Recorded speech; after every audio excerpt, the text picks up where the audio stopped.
समर्थ होण्याची क्षमता या शिक्षणामुळे यायला लागली आणि ती त्या काळामध्ये सावित्रीबाईंनी आहे.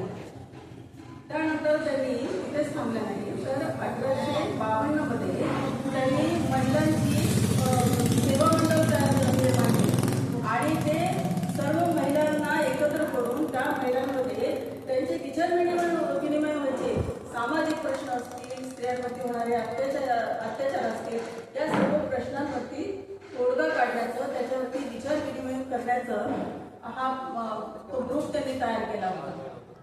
त्यानंतर 1862 मध्ये त्यांनी बाल हत्या प्रतिबंध गृहाची स्थापना केली. म्हणजे ज्या महिलांवरती अत्याचार झालेले होते, त्या महिला विधवा होत्या, त्या प्रेग्नंट होत्या आणि त्यांना अवैधपणे सुद्धा काही मुलं जन्माला येत होती, त्या महिलांचे हाल होत होते, त्यांना स्वीकारलं जात नव्हतं समाजामध्ये.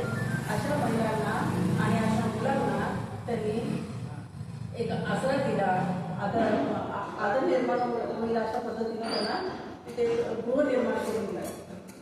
आणि अशी व्यक्ती अशी कामं जेव्हा करतात